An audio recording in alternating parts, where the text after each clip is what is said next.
Buenos días a todas, a todos. A ver, vamos acá.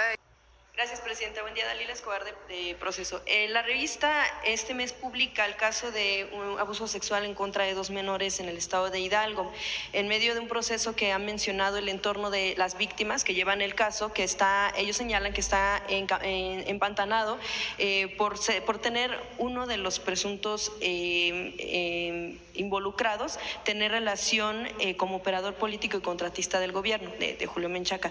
Este caso sucedió hace 3 años. Algunos de los responsables que se señalan 2 niñas que fueron las víctimas del abuso serían Arturo Williams Trejo Leal y Berta Eva Medina Hernández, tíos de las menores, y quienes fueron detenidos en marzo de 2023, pero liberados 7 días después, cuando una jueza local determinó no vincularlos a proceso.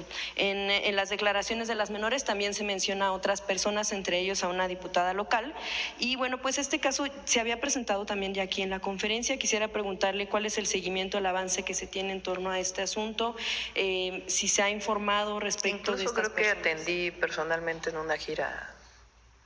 Sí, estaba viendo Citlali, se lo encargué, y si nos das de todas maneras para checar si es el mismo caso, pero siempre apoyar pues a víctimas. Y no debe venir no creo pues que venga del gobernador, es un hombre muy sensible y no va a proteger, nunca él fue presidente del tribunal, no va a proteger a una persona que por alguna razón trabaja en el gobierno frente a un abuso. Entonces hay que revisar el caso. Gracias, Presidenta. También en otro tema, hace más de un año Nuevo Necaxa, de acuerdo con lo que se publica también en la revista, en un inmueble del Sindicato Mexicano de Electricistas, se ha detectado que hay, como tal se señala incluso por propios testimonios de la zona, que existen en granjas de minado de criptomonedas, cuya operación pues requiere de enormes cantidades de energía, lo cual obtienen de manera irregular de distintos postes de la Comisión Federal de Electricidad. De hecho, también se ha hablado de un operativo que se dio hace unas semanas por parte de las Fuerzas Armadas y también de la Guardia Nacional, en donde pues pudieron desactivar estas tomas clandestinas de energía, pero sin que hubiera detenidos o sin asegurar el inmueble.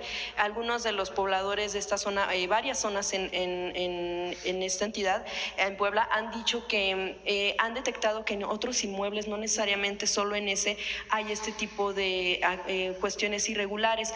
Preguntarle qué información se obtuvo de este operativo respecto de esta situación, sobre todo porque pues ellos, la CFE también informó a la revista que presentó una denuncia ante la Fiscalía General de la República. Conocer el detalle de la misma sería por aprovechamiento o uso ilícito de energía eléctrica, pero también esto, pues además del robo de energía, estaría implicando cuestiones complicadas cuando se está utilizando un inmueble que es para cuestiones sindicales, para una presunta actividad ilícita. Si tienen información al respecto, si la CFE ha hablado de esta denuncia o qué hacer en torno sobre todo al aseguramiento de lugares para evitar que se siga con ese tipo de actividades. Sí, hay muchísimos cateos. Ahora anunciaron cuando hay actividades o presuntas actividades delictivas en un inmueble.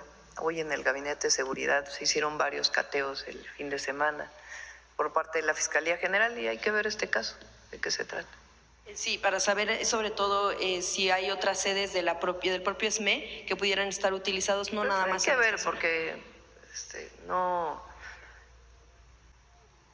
hay que usar palabras, organizaciones, nombres como el SME, por ejemplo, para acusar que está vinculado con un delito, ¿no? Hay que revisar en particular. Claro, porque mencionan en algún punto que estaría siendo, que en alguna situación pues se pudo haber rentado, pero aún así lo que mencionan también es que instalaciones hay que revisar sindicales el caso no podrían. Antes de decir que el SME, quién sabe qué cosa. Claro, Presidenta, en último caso, de acuerdo también con una entrevista que dio el exgobernador Mario Villanueva, exgobernador de Quintana Roo, a la revista, él habla de todo el proceso que le ha tocado vivir. Sin embargo, hay un punto que llama la atención, entre otros que también en algún momento mencionó brevemente, Uno de ellos es que cuando estuvo en Estados Unidos, las autoridades de ese país le ofrecieron un acuerdo para que confirmara la relación de políticos de alto nivel, por mencionarlo de alguna manera, con crimen organizado.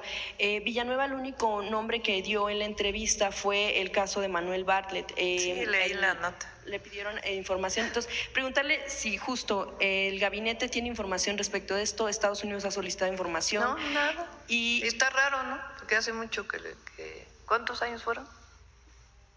De cuando estuvo extraditado, sí. Pues allá fue... ¿Hace cuánto? El caso ya lleva más de 20 años. Y no hay nada. Ni investigación en México, ni... Nada. Obviamente, bueno, en caso de que... Hace 20 años. Justo él hablaba de este tipo de cuestiones también en torno al tema de la persecución que vivió por parte del expresidente Ernesto Zedillo. Y sabemos que en el anterior gobierno, en el expresidente Andrés Manuel López Obrador, hubo una tensión que se dio en torno a se le pudiera otorgar cierto beneficio para una especie de amnistía. Preguntarle si en esta ocasión o en este gobierno se pudiera dar seguimiento en el caso o solamente se va a quedar con el proceso como lo está llevando incluso la Fiscalía en torno al tema. No conozco el caso, le corresponde a la Fiscalía. No y podría informar cuando venga también en torno a esta situación. Sí. Finalmente, Presidenta, sobre el caso de Cuauhtémoc Blanco, yo quisiera preguntarle, en varias ocasiones se ha hablado en torno al tema de fijar el contexto respecto de quién integró la carpeta, que en este caso sí corresponde a la Fiscalía, y de quién se trata. Sin embargo, bueno, pues también en muchos momentos se ha hablado de que la víctima pues no ha tenido como la suficiente importancia que debiera tener el caso. ¿En qué momento, Presidenta? Y sobre todo ahora que ya, como usted ha mencionado, hay una nueva Fiscalía, debería ser más importante el asunto de lo que denuncia la víctima y que justamente no sea una cuestión enfocada al tema político. No sé si escuchaste lo que dije ¿qué día? ¿De qué había? El jueves, yo creo, ¿no? O viernes también comenté. Lo que dije fue, esta carpeta la abrió un fiscal acusado de protección de feminicidas. Sí, recordamos el caso. Y de muchas otras cosas, que ya está desaforado. Por cierto, tiene un amparo del Poder Judicial para que no pueda ser juzgado. Lo conozco muy bien porque me tocó como jefa de gobierno y fue la Fiscalía de la Ciudad de México, la fiscal Ernestina Godoy, que se atrevió a acusar a otro fiscal de otro estado por estar encubriendo feminicidas. Sí, el caso de ayer. Ese fiscal estuvo 6 años, unos cuantos más. 3 días antes de que ya sabía que le iban a desaforar, hizo esta carpeta. Entonces, ¿qué dije yo? Di este antecedente y luego dije, ahora hay un nuevo fiscal. Sería muy bueno que este nuevo fiscal investigara. Incluso entiendo que Cuauhtémoc Blanco fue a la Fiscalía. Entonces ahora pues está el nuevo fiscal de Morelos investigando el caso. Sí, precisamente. Pero fue justamente, o sea, lo que estás comentando fue justamente lo que dije. Sí. El jueves o el viernes. Así es, justo, y precisamente por ese tipo de declaraciones en torno a la situación que está viviendo la denunciante, porque también Blanco en algún momento había pues reclamado que por qué se tardó tanto en interponer una denuncia por este caso, cuando, bueno, de acuerdo también con todo lo que se ha escuchado de tantos años de seguimiento a colectivas feministas, pues es precisamente el shock que puede provocar. ¿Tantos años? ¿Cómo? De cobertura en cuanto a temas de colectivas feministas, en torno al tema de todas las denuncias que hacen respecto de lo que vive una víctima después de que por eso dijimos algo así. Que el fiscal investigue y tiene que hablar con la víctima, tiene que ver cómo se integró la carpeta. Entonces ya no es el otro fiscal que era un delincuente, la verdad, o es un delincuente nada más que está amparado, sino el nuevo fiscal que fue electo ahora por el Congreso, quien tiene en sus manos esta investigación y tiene pues que hablar con la víctima y cómo se hace una investigación en este caso. Gracias, presidente. Gracias. Bueno, ya cerramos. Vamos.